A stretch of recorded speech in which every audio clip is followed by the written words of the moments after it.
I pledge allegiance to the flag of the United States of America and to the republic for which it stands, one nation, under God, indivisible, with liberty and justice for all. Okay, first thing is to approve the agenda. Does anyone have any changes, additions? Mike, you wanted to do an addendum to the St. Wentz? Yeah, I just want to add that because it's under consent, I just want to add a caveat to that. We received the insurance, but we have some questions with it. And so on that approval, I'd just like to add the condition subject to verification of the insurance by the city attorney. Okay. And that would be on item 5E. Right. So no issues with the approval, just with the insurance question that we have subject to the attorney's review approval. Okay. Otherwise, everything else is good to go. Okay, anyone else have any questions or additions to the agenda? So move to approve the agenda as presented. Second. Okay, we got a motion and a second. There's no other comments, all in favor say aye. Aye. It passes 3-0. First thing on the agenda, it seems like we're doing this a lot. Are you managers so tough on these workers? They're all retiring or what? Well, I was looking for somebody in a suit and tie, but I don't see. More like a straitjacket tie, but again, we have someone retiring who's been a long-time employee with the city, James Westall. So tonight we are going to recognize him. So I'm going to make a motion to approve the resolution recognizing James B. Westall. Second. Got a second by Sean Ryan. All in favor say aye. Aye. Any opposition? Well, I guess that means you can retire. But, do you want him to come up, Mike? We will, but let me just get a little bit of background before we have Bruce come up with me and read the formal resolution that the council just adopted. But Mr. Westall is going to be retiring from the city as a water operator here this coming Friday, so he's got 2 days left after today. He began his career with the city of New Prague back on June 20th, 2006, when he was originally hired as a water operator. And so his career with the city has encompassed a little over 11 years of service. Jim has brought a significant technical expertise to the water operator position and has been very meticulous in the care and maintenance of the city's water treatment plant facilities. Our organization, the staff, we're all going to miss Jim and wish him well in his upcoming retirement years, and we're glad he and his family members could be here tonight. And with that, Mayor, then I think we'll come up that Jim, we are missing one council member that we thought was going to be here, so we have one vacancy on the approval of the resolution, but we will get that signed. So don't be surprised when we give it to you that we've got one name that is omitted at this point. But if you come up, we'll read it formally into the record and get it on the news channel here so that everybody can hear about your upcoming retirement. Mayor, if we come down in front too, that we'll get the picture first, since the council's approved it.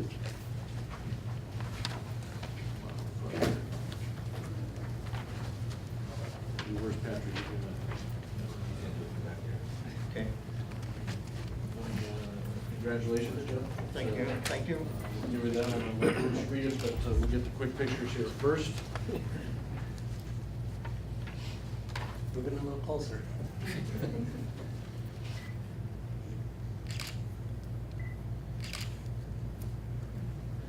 All right, Jim, we'll have Bruce read it, if you don't mind. Okay.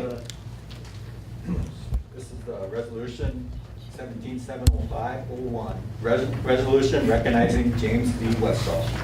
Whereas James B. Westall has faithfully served the city of New Prague in the position of water operator with the New Prague Water Department for the city of New Prague from June 20th, 2006 to July 7th of 2017. And whereas he has always effectively, conscientiously, and professionally represented the city of New Prague in a distinguished fashion. And whereas his efforts have been largely responsible for the excellent reputation, growth, and overall well-being of the city of New Prague. Whereas all the citizens of New Prague have been the beneficiary of his efforts, talents, and abilities in the past 11 plus years. Now therefore be it resolved by the City Council of New Prague, Minnesota, that this community and City Council expresses and record the esteem and high appreciation for his character, dedication, and contributions, which have earned him the respect and the friendship of all who have had the pleasure of working with him.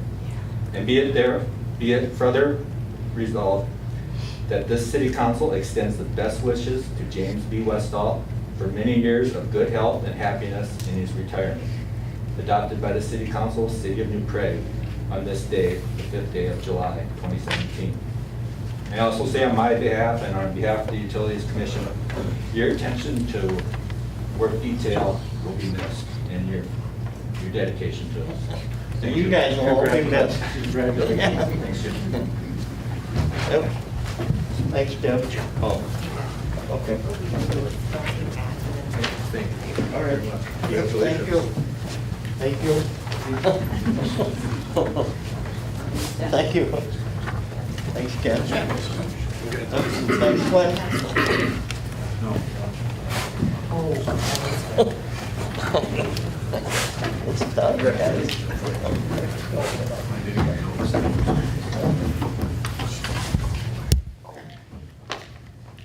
You are welcome to stay for the whole entire meeting if you'd like. You don't have to, really. Party's at your house? Yeah. Or that would be. Yep, I think you have to go work on Or it. that would be. Yeah. After that then. Sorry. Oh, thanks. Thank you very Thanks, much for your Jim. service. Okay, next on the agenda, is this Ken? I think you got the next couple ones, don't you? I do.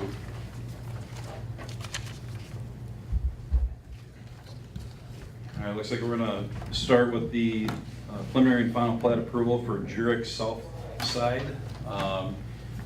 This applicant is Peter Jirik, who I do not see in the audience here tonight, but it's a pretty straightforward plat. This plat is actually just a 2-lot plat on a little over 6 acres. You may have noticed this land is actually outside the city limits of the city of New Prague. City of New Prague has extraterritorial subdivision review authority within the 2 miles of the city limits on our LeSueur County side of the city only.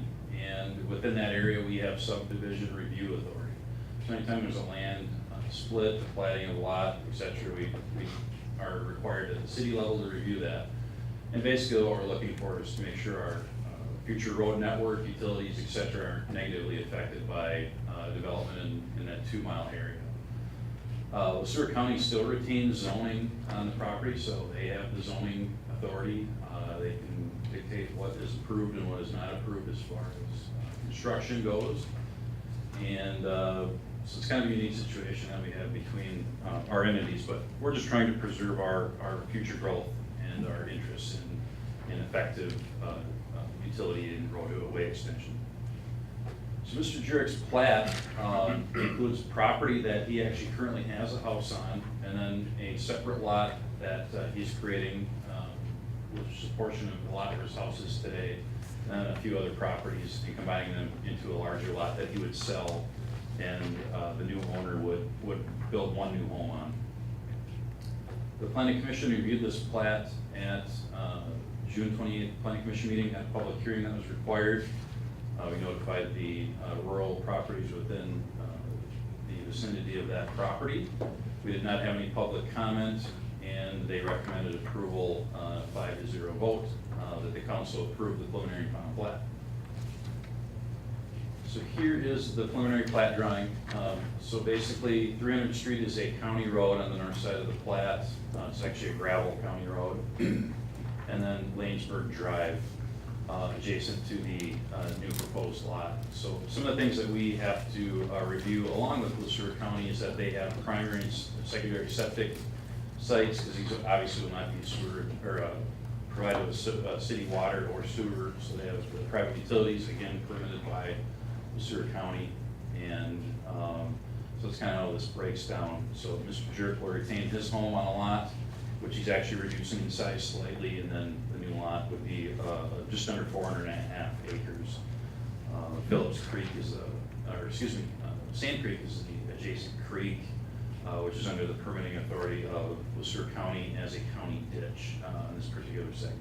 So, little corner of the lot is actually delineated wetland, and which doesn't show on here, but we actually will be obtaining a 10-foot easement around the perimeter of each lot, and then a 50-foot easement near that wetland boundary on the property.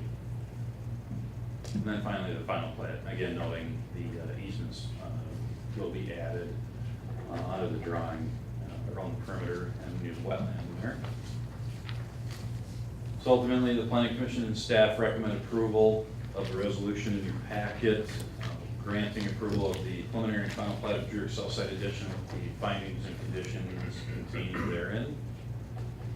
And just a couple of photos here for you. So 300 Street, the county road, actually on the north side of the property, there's the existing home on Mr. Jirik's lot. And then the other lot off Lanesburg Drive, basically a fairly flat lot. Again, Lanesburg Drive, a township road, and would access off that. So pretty straightforward. Most of these are actually accomplished by a administrative lot split typically, and they would never even come to planning commission or council.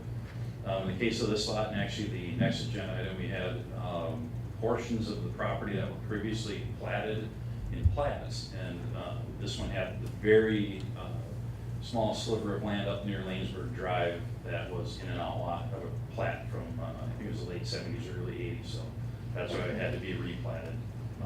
So that's why that is from review here tonight. So not too much to it. It's outside of our growth boundary. We actually don't have any planned city streets or utilities in any of our plans in this area. It just still happens to be within that 2-mile review area. So I'll leave up these air photos here and open it up if you have any questions or comments. I'm just a little curious on, so you said we have a 2-mile zone with LeSueur County, but not Scott County? So no, for LeSueur County we have that, and the reason we do not on the Scott County side is Scott County has actually enacted an urban expansion reserve area where they restrict any permits or splitting of land within that, basically the same area, but then we don't have to go through this kind of odd exchange, I guess, of having one entity with subdivision authority and the other entity, the county retaining zoning authority. So they actually take care of that, and they limit it to 40-acre tracts on the Scott County side, which effectively, you know, can cause some heartache to people that can't split off a farmstead for, you know, keeping their homestead and some farmland. That can be accomplished on the LeSueur County side, but it's just a different approach that the county has taken on the Scott County side. So you're really protecting your growth in both cases. This one, it's kind of unique and can lead to some challenges where, you know, we don't know exactly the zoning for, you know, septic systems on it, so we have to coordinate quite a bit with them, but ultimately you kind of get the same protection. So we don't get these very often, but we have two tonight. It's kind of unusual. Any other questions for Ken? If not, I guess I'll make a motion to approve the resolution. Second. Second by Sean Ryan. Any other comments? If not, all in favor say aye. Aye. Any opposition? Okay, passes 3-0. Round 2.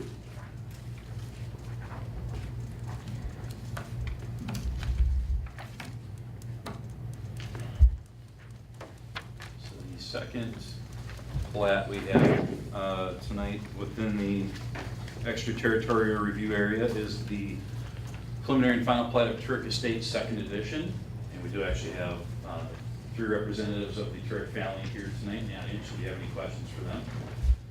And the actual owner of record is Janet Turek, who has applied for this preliminary and final plat. And this is a 1-lot plat on 13.3 acres.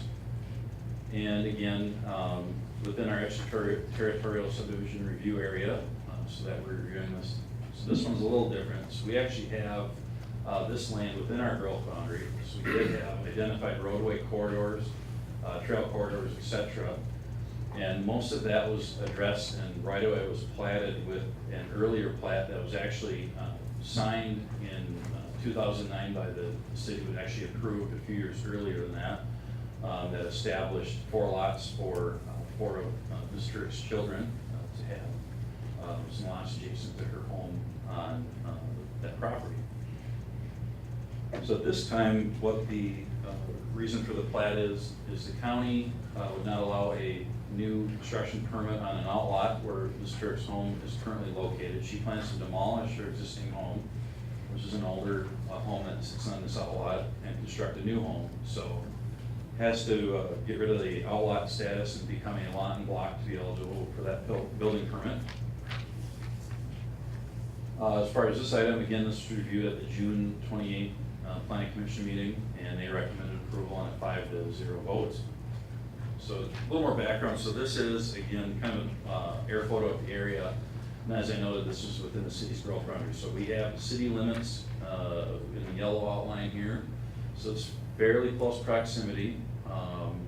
Not as close for actually providing utilities to this area. We have the need for the large sanitary trunk line to come down 11th Avenue to service anything basically beyond the city limits here.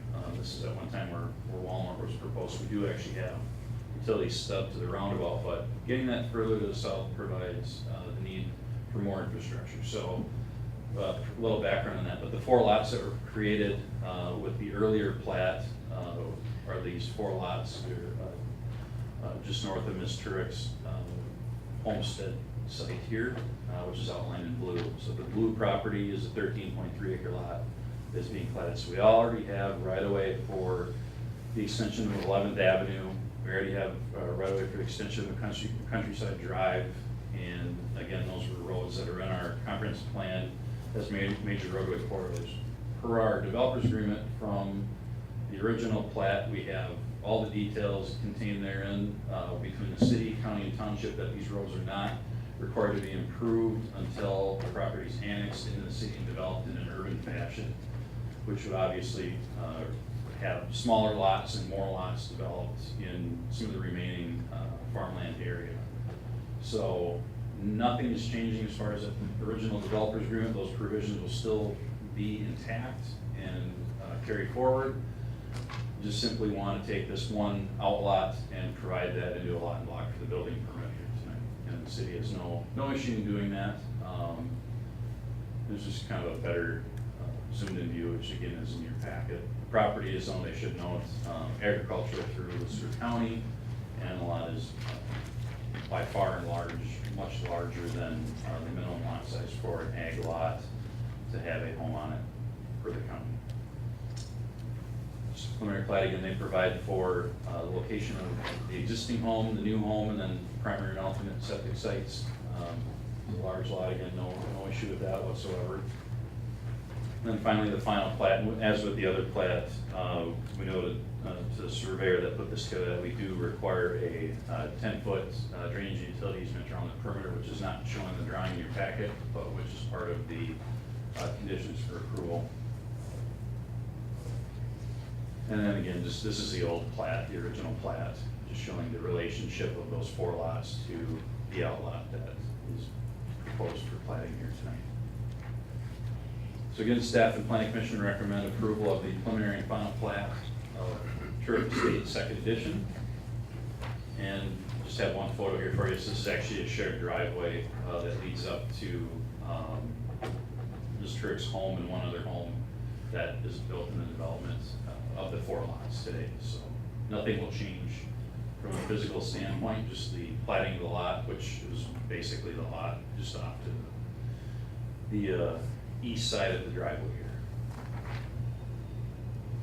here. Okay, any questions for Ken? If not, I guess I'll look for a motion to approve the resolution.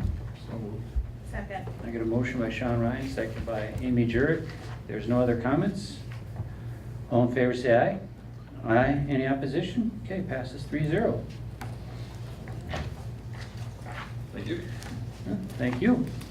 Mike, I assume you're going to take the next item on the Yes. Fire Relief Association? Yes, enclosed in your packet is the Form SC-17, which is the 2017 schedule form for the lump sum pension plans with the New Prague Fire Relief Association.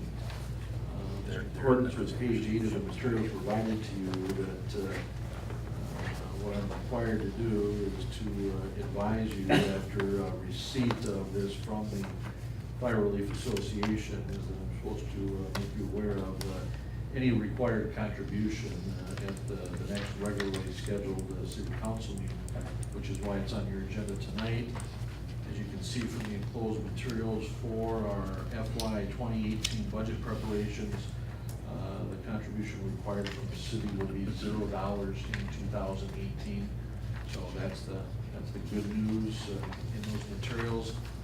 I believe that will be the fourth successive year. As you take a look at page 10 of what the city's historical contributions have been, that there will be no required contribution for 2018, which is the same as 2017, 16, and 15. So no contribution for both the city and the Rural Fire Association for the pension fund for 2018. Okay.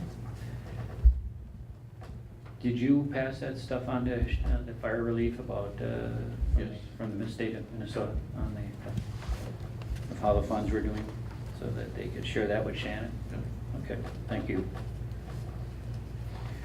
So unless you have questions, there is no formal action other than just to maybe have you acknowledge receipt of this from the Fire Relief Association. Does anyone have any questions? If not, I guess I'll make a motion that we have been given the receipt of this form. Second by Sean Ryan. All in favor, say aye. Aye. Any opposition? Okay. Consent agenda. Moving along. Any question on any items in the consent agenda? Remember, the only thing is, on the St. Wentz, Mike is just gonna get some clarification on the insurance with our city attorney, insurance certificate.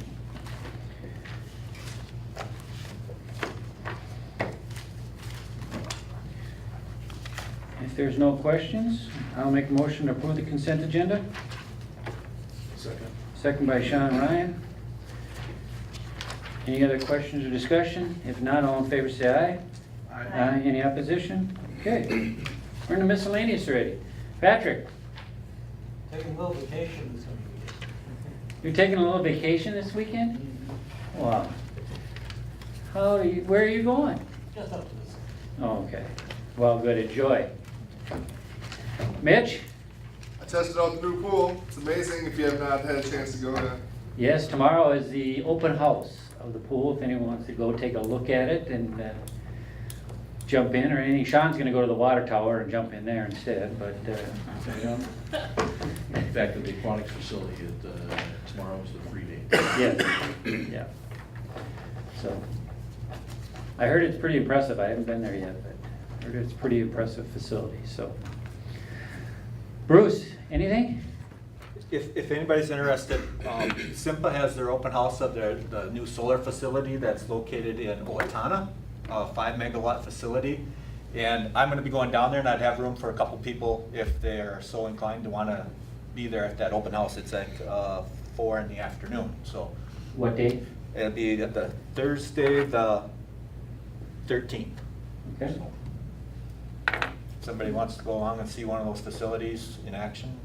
Not much to see other than a bunch of glaring panels, but it's kind of. Wear your sunscreen? Yeah, might be kind of neat, so. Where's that located in Owatonna? So that's located on the, if you know where the Fleet Farm is in Owatonna there, just to the west of that and a little south. Anything else? Nope. Glenn, welcome back. Thank you. Demo started at the baseball field. We are done with demo. We are planning on having a pre-con with the contractor this Friday. At that point, we'll find out when he plans on starting. He can start next Monday, but we don't know that yet. He hasn't given us that word. So demo went good. We bought a couple of new pieces of equipment in the last few years, thanks to you guys, and that made this whole job go a lot better. So we were done in a little less than 2 days. Okay. Are you gonna do the construction first and then put in the sprinkler system? Is that kind of? That would be the plan. Yeah. Yep. Okay. Yep, so, that's what's new in the city here. Awesome. That's it. Thank you. Ken? Just issued the 56th housing permit overall for the year. And we had 53 out last year, so doing really well. And the 30th single-family home permit as well. So just very positive, and we hear there's a handful more that will be coming in shortly, so we're not far from, not even close to being done with permits for the year, so very busy year. Nice. So you'll continue to see that, I think, for at least the next couple of months here in the summer. So. Good. Michael? Hold on, let's go back to Ken. Can you get the handout relative Oh, to? sorry, I didn't have that in front of me. The Department of Transportation, MnDOT, provided me today, and we actually posted on our website as well for the general public. And we'll run actually some information in our September newsletter, but they have put out this information sheet on the Trunk Highway 19 turn lane project out by the Belzer car dealerships. This is not the long-term solution for a roundabout, but it is a short-term solution for safety to reduce crashes and improve the safety and mobility on 19. So some turn lanes to provide people the ability to travel through the intersection and not rear-end people that are turning south onto the Stewart County Road 3 and or turning north onto Scott County Road 89 if you're heading out of town. So this will be basically during the month of September, and traffic will not be affected during those Jinky days. That was one thing staff had met with MnDOT on to make sure that that was not going to be a hindrance to the event, and it will not, and it's noted on the memo as you can see, but people could still access downtown through 19. Basically just a truck detour is in place on 21 to 2 and then back to 13. So should be a good project to at least be a short-term solution for that intersection, and obviously not in the city limits, but important from staff's perspective. And I know the council's been involved on that for, I think, 10 years. We're asking for different funding through Scott County's Transportation Improvement Program and MnDOT on various different efforts. So glad to see it finally happen. Yes. Good job. Well, that is an improvement, just to indicate that that improvement is outside the city's corporate limits. But the council, I think, recognizing the importance of some of the businesses that are located in near proximity to the city, as well as the safety issues that have been acknowledged in those unparalleled, or not parallel, but non-normal intersections, and trying to address that issue.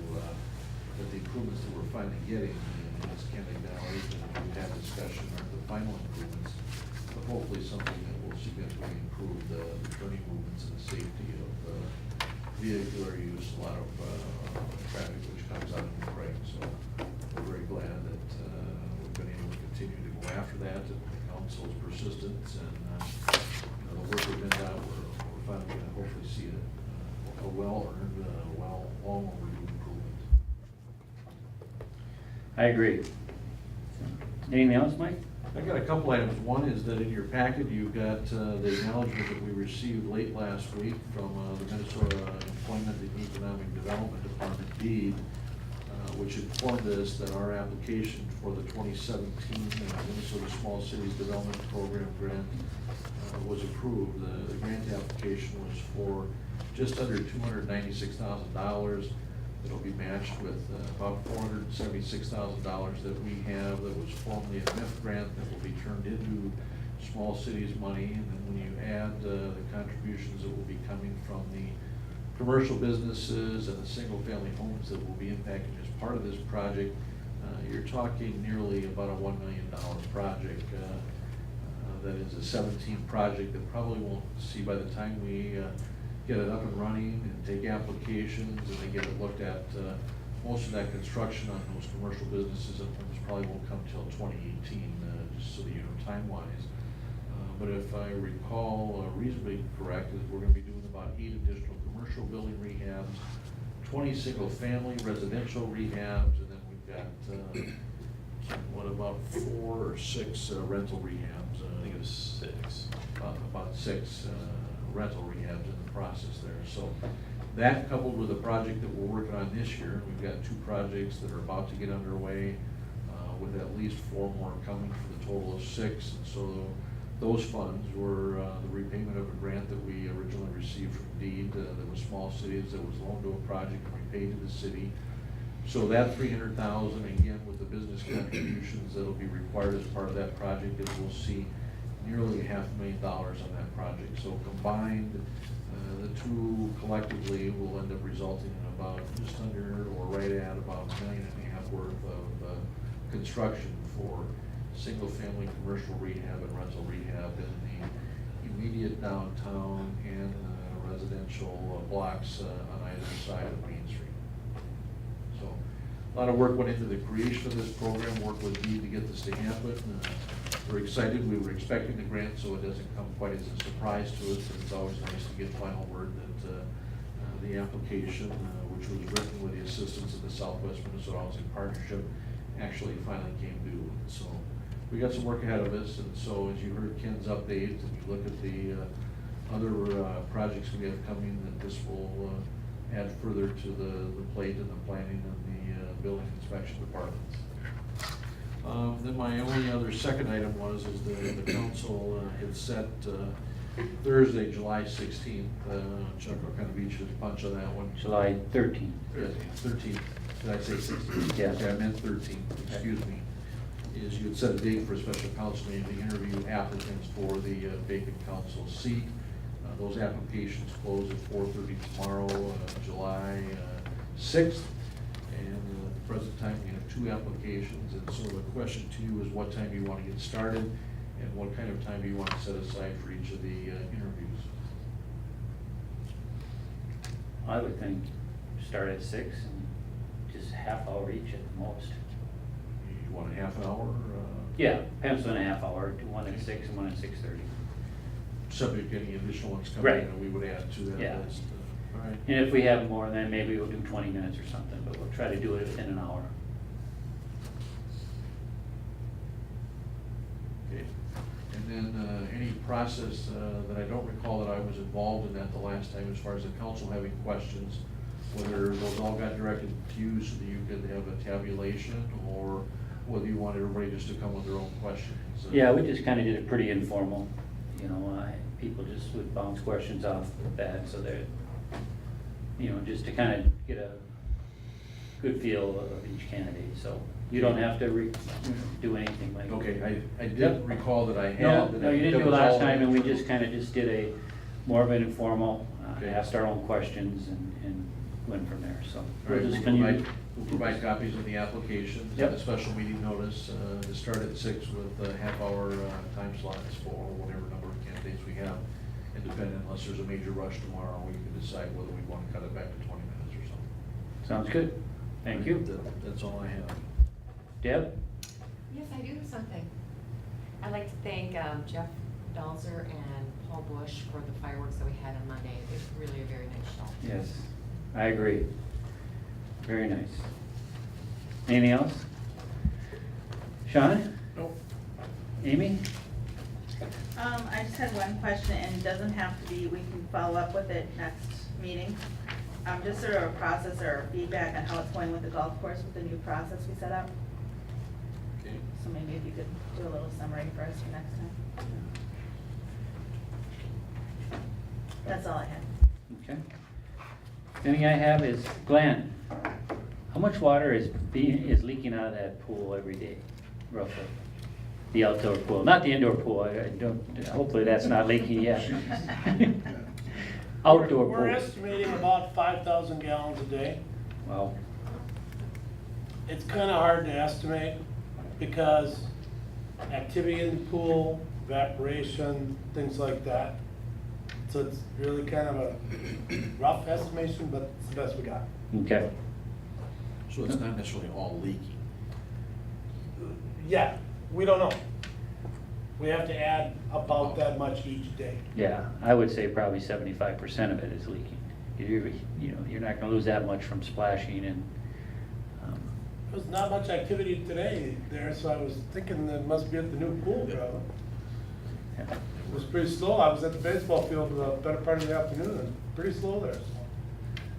I drove by it on the way here, just a handful of kids there. Yeah. So- Yeah, I think this afternoon, if I would, I think you'd have probably counted 6 or 8 kids. Well, I did have the superintendent purposely made the trip and took a look at the indoor pool, went to the outdoor pool. And as you take a look at that, and I don't know that's unexpected with the advertising and the work that has come out of the joint powers agreement with the school district and the city, that when we take a look at trying to advertise, you know, the attractiveness to this new facility, along with the different activities and things that can be done there, from the wibbits and the climbing walls and other things, there are a lot more attractive things that can be done inside that indoor pool that are not available at the outdoor pool. So the attractiveness, whether it's you know, just getting outside in nice weather versus the features and other activities, I'm sure is a direct bearing. Plus, it's new and people want to go explore it and see what it's like. And so, Oh, yeah. It'll compete that way, and I expect if you stop down tomorrow, maybe a good indicator to see the amount of bathers that we have in there and how full it really might be. Yeah. Are we tracking that outdoor pool with a daily? We asked the part of the joint powers meeting, the last meeting, I don't think you were there. I was not there. We did ask the school district to try to keep track of that so that we could have some response back to the council as to trying to run these things in tandem or parallel. Excuse me, what kind of attendance we're getting there, so we'll double check that to make sure. Okay. The only other thing I have, Mike, is obviously we turned over some people who've served on the boards and commissions.